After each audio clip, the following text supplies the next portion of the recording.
हर हर महादेव। माता पार्वती के 3 प्रश्न। कौन सी स्त्री समय से पहले विधवा हो जाती है? कौन सी स्त्री को जीवन में कभी सुख नहीं मिलता है? कौन सी चीज़ पत्नी पति को मांगने पर भी नहीं देती है? इन 3 प्रश्नों से जुड़ी कथा के बारे में स्मरण कराने जा रहे हैं। आज हम आपको माता पार्वती द्वारा भगवान शिव से पूछे गए इन 3 प्रश्नों के बारे में बताने जा रहे हैं। एक बार भगवान शिव कैलाश पर्वत पर बैठे थे तो माता पार्वती भगवान शिव से मिलने के लिए जाती हैं और कहने लगती हैं, प्रभु, जब मैं आपसे मिलने के लिए आ रही थी तो मेरी नज़र मृत्यु लोक पर पड़ी और मैंने क्या देखा कि 3 स्त्रियां जो आपस में सहेली थी उनमें से 2 स्त्रियां विधवा होकर के दुखी जीवन जी रही थी, जबकि एक स्त्री सुहागन होकर अपने पति के साथ सुखी जीवन जी रही थी। प्रभु, यह बात मेरी समझ में नहीं आई, इसलिए मेरे मन में 3 प्रश्न गूंजने लगे।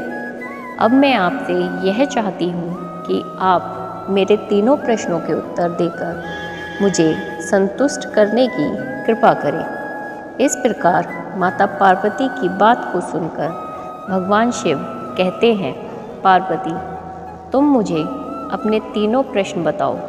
मैं तुम्हें तुम्हारे प्रश्नों के उत्तर देकर पूरी तरह संतुष्ट करने का प्रयास करूँगा।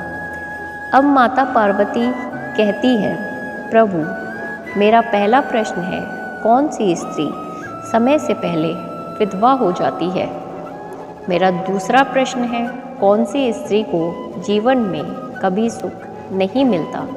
और मेरा तीसरा प्रश्न है, कौन सी चीज़ ऐसी है जो एक पत्नी अपने पति को मांगने से भी नहीं देती? इस प्रकार माता पार्वती के प्रश्न सुनकर भगवान शिव कहने लगे, पार्वती, तुम जिन 3 स्त्रियों की बात कर रही हो उनमें से 2 स्त्रियां विधवा होकर के अपना दुखी जीवन जी रही हैं और वहीं पर एक स्त्री सुहागन होकर के अपने पति के साथ में अपना सुखी जीवन व्यतीत कर रही है। तुम जानना चाहती हो आखिरकार ऐसा क्यों है? तो मैं तुम्हें एक छोटी सी कहानी सुनाता हूँ। इस कहानी को बहुत ही ध्यान से सुनना।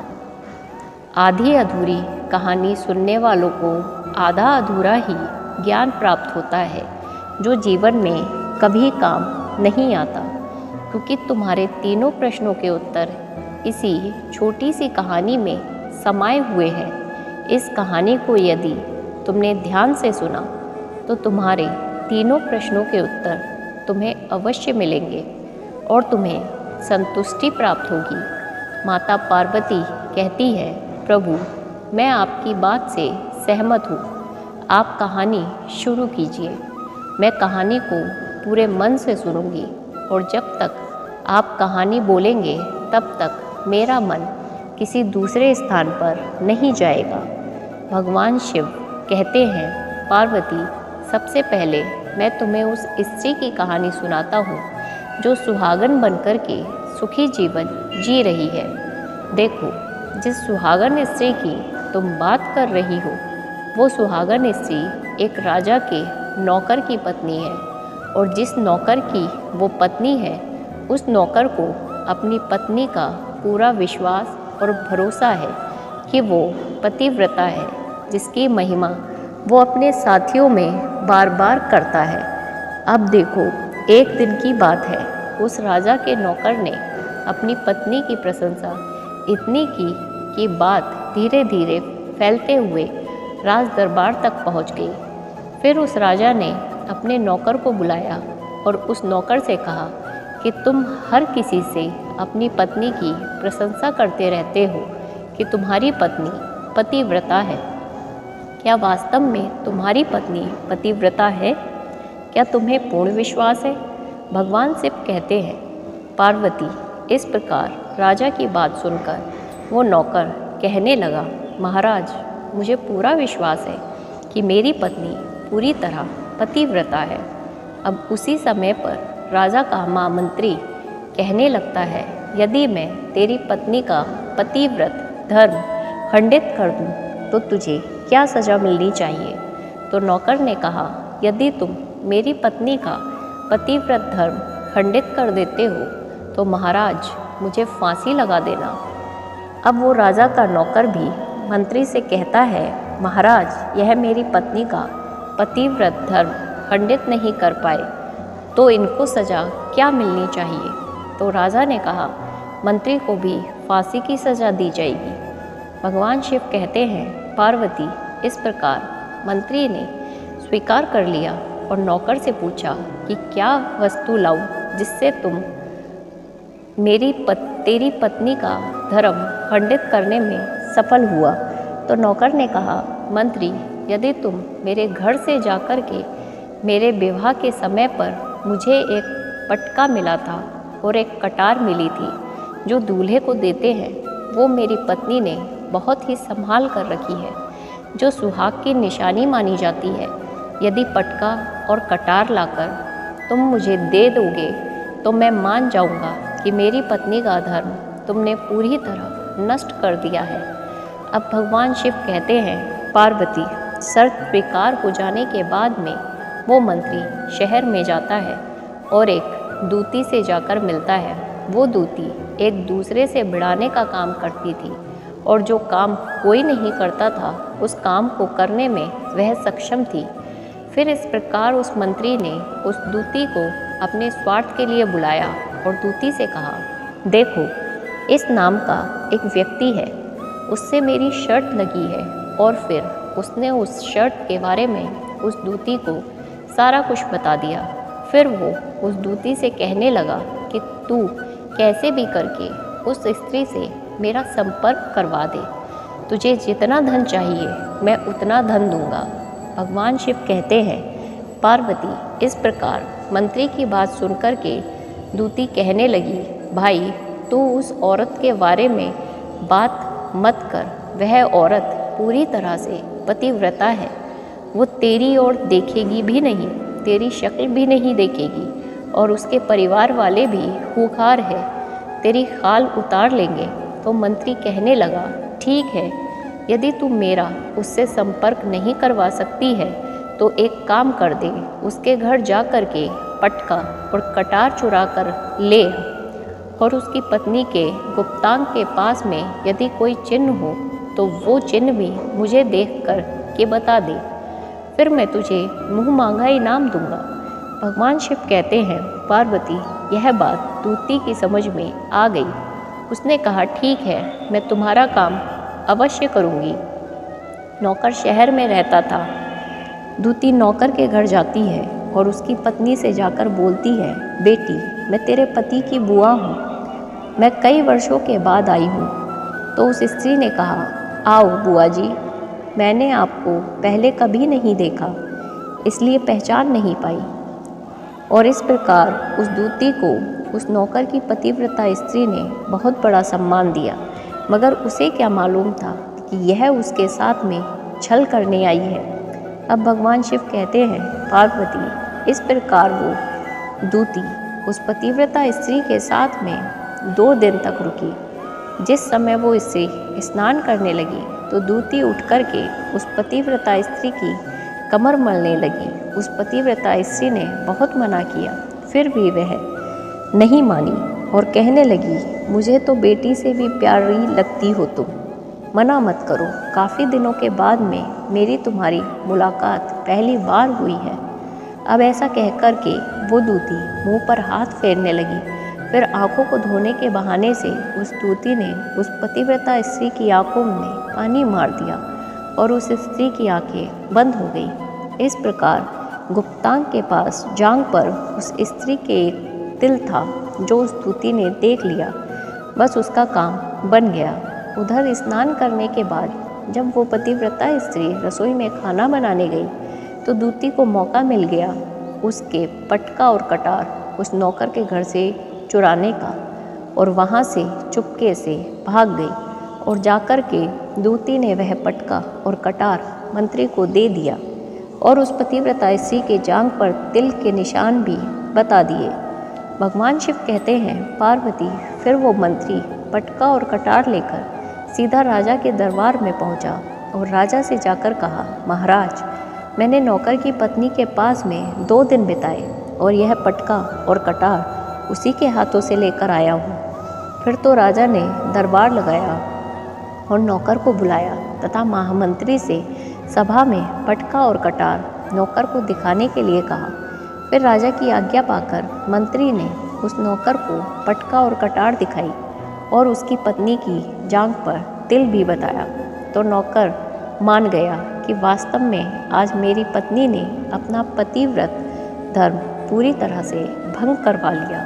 भगवान शिव कहते हैं पार्वती फिर तो राजा ने फांसी का दिन 15 दिन के बाद रख दिया और कहा नौकर को 15 दिन के बाद फांसी पर चढ़ाया जाएगा। और इस प्रकार नौकर से उसकी अंतिम इच्छा पूछी तो नौकर ने कहा मैं अपनी पत्नी से अंतिम बार मिलना चाहता हूँ। भगवान शिव कहते हैं पार्वती इस प्रकार राजा ने उस नौकर को आज्ञा दे दी कि ठीक है तुम अपनी पत्नी से मिल सकते हो। फिर नौकर अपने घर गया और अपनी पत्नी से कहा कि तुमने मेरे साथ में बहुत बड़ा धोखा किया। मैंने तुम्हारे विश्वास पर मंत्री से ऐसी शर्त लगाई थी कि राजा के दरबार में राजा के सामने मैंने कहा था कि मेरी पत्नी का पतिव्रत धर्म कोई नष्ट नहीं कर सकता, तो मुझे फांसी लगा देना। अब मुझे 15 दिन के बाद फांसी लगा दी जाएगी। मेरे साथ विश्वासघात करके तुमने ठीक नहीं किया। भगवान शिव कहते हैं पार्वती उस पतिव्रता स्त्री ने अपने नौकर पति को सारी बात बताई मगर उसे विश्वास नहीं हुआ और पुनः वो राजा के दरबार में पहुंच गया। फिर उसे कैद में डलवा दिया गया। अब उधर नौकर की पतिव्रता स्त्री ने परमात्मा को याद किया और राजा के दरबार में गई और राजा से नाच दिखाने की आज्ञा मांगी। भगवान शिव कहते हैं पार्वती उधर नौकर की पतिव्रता पत्नी ने परमात्मा को याद किया और अपना वेश बदलकर राजा के दरबार में गई और राजा से नाच दिखाने की आज्ञा मांगने लगी क्योंकि वो स्त्री बहुत ही सुंदर थी और उधर राजा शौकीन थे। इसलिए राजा ने आज्ञा दे दी कि सभी मंत्री संतरी आदि उपस्थित होकर के इस सुंदर सी स्त्री का नाच करवाने की पूरी व्यवस्था करें। भगवान शिव कहते हैं पार्वती फिर तो सब मंत्री महामंत्री राजा आदि दरबार में उपस्थित हुए। फिर उस नौकर की पत्नी ने जब नाचना शुरू किया तो राजा को उस स्त्री का नाच बहुत ही सुंदर लगा। फिर राजा ने कहा तुम मुझसे क्या मांगना चाहती हो? तुम जो भी मांगोगी मैं तुम्हें वही दूंगा। भगवान शिव कहते हैं पार्वती फिर उस नौकर की पतिव्रता स्त्री ने कहा महाराज आपकी सभा में मेरा चोर है जिसने मेरे रुपए लिए थे मगर आज तक वापस नहीं दिए, उसे फांसी की सज़ा दे दीजिए। अब राजा ने कहा ठीक है बताओ मेरे दरबार में तुम्हारा चोर कौन है, उसका नाम क्या है, मैं उसको फांसी की सज़ा अवश्य दूंगा। भगवान शिव कहते हैं पार्वती फिर उस नौकर की पतिव्रता स्त्री ने कहा महाराज आपका मंत्री मेरा चोर है, आप इसको फांसी की सज़ा दे दीजिए। अब उधर जैसे ही मंत्री ने सुना कि ये सुंदर स्त्री मुझे अपना चोर बता रही है तो मंत्री कहने लगा कि महाराज मैं कसम खाकर कहता हूँ कि मैंने इसका कभी कुछ नहीं चुराया, मैंने इसको कभी आज तक देखा ही नहीं, तो मैं इसकी चोरी कैसे कर सकता हूँ? मैंने आज तक इसकी शक्ल ही नहीं देखी है। अब भगवान शिव कहते हैं पार्वती जैसे ही मंत्री ने कहा कि मैंने इस सुंदर स्त्री की शक्ल आज तक नहीं देखी है तो वो सुंदरी कहने लगी कि महाराज यदि यह मंत्री मुझे जानता नहीं तो आप इससे ये पूछिए कि यह पटका और कटार कहाँ से लाया था। मैं उस नौकर की पत्नी हूँ जो आपके यहाँ नौकरी करता है और आप मेरे निर्दोष पति को फांसी पर चढ़ाने वाले हैं। अब मैं आपको पूरी कहानी सुनाती हूँ। ये जो आपका मंत्री है, इसने मेरे पास में अपनी एक दूती को भेजकर मेरी जांग के तिल का पता लगाया और उसने ही यह पटका और कटार चुरा करके इसको ला करके दी। और आपके मंत्री के द्वारा भेजी गई दूती जब मेरे घर पर आई थी तो उसने मुझसे कहा था कि वह मेरे पति की बुआ है। वो पहली बार आई थी, इसलिए मैं उसको पहचान ना सकी। और महाराज, इस प्रकार मैंने उस स्त्री को अपने यहाँ पर बहुत बड़ा सम्मान दिया और अपने यहाँ पर ठहरने की व्यवस्था की। भगवान शिव कहते हैं, पार्वती, इस प्रकार उस नौकर की पतिव्रता स्त्री की बात को सुनकर राजा ने दूती को बुलाया। फिर उस दूती ने राजा को सारी सच्चाई बताई। फिर राजा ने उस नौकर को छोड़ दिया और मंत्री को फांसी पर चढ़ा दिया। भगवान शिव कहते हैं, पार्वती, इस प्रकार उस नौकर की पतिव्रता स्त्री ने अंत में राजा से कहा, महाराज, अपने पति से बहुत प्यार करती हूँ। मैं एक चरित्रवान स्त्री हूँ, कभी भी अपने पति का नाम अपने मुंह से नहीं लेती हूँ। अब भगवान शिव कहते हैं, पार्वती, मेरी कहानी पूरी हुई। अब तुम अपने तीनों प्रश्नों के उत्तर सुनो। तुम्हारा पहला प्रश्न था कि कौन सी स्त्री समय से पहले विधवा हो जाती है। तो जो स्त्री अपने पति का नाम लेती है वो समय से पहले ही विधवा हो जाती है, क्योंकि पति का नाम लेने से पति की उम्र कम हो जाती है और समय से पहले ही उनके पति की मृत्यु हो जाती है। ऐसी स्त्रियां जो अपने पति का नाम लेती हैं वह समय से पहले ही विधवा होकर के एक दुखी जीवन जीती है। बस यही राज की बात है कि तुम जिन 3 सहेलियों की बातें कर रही थी उनमें से 2 विधवा थी और एक यह नौकर की पत्नी थी जो पतिव्रता स्त्री थी। यह पतिव्रता कभी भी अपने पति का नाम अपने मुंह से नहीं लेती थी।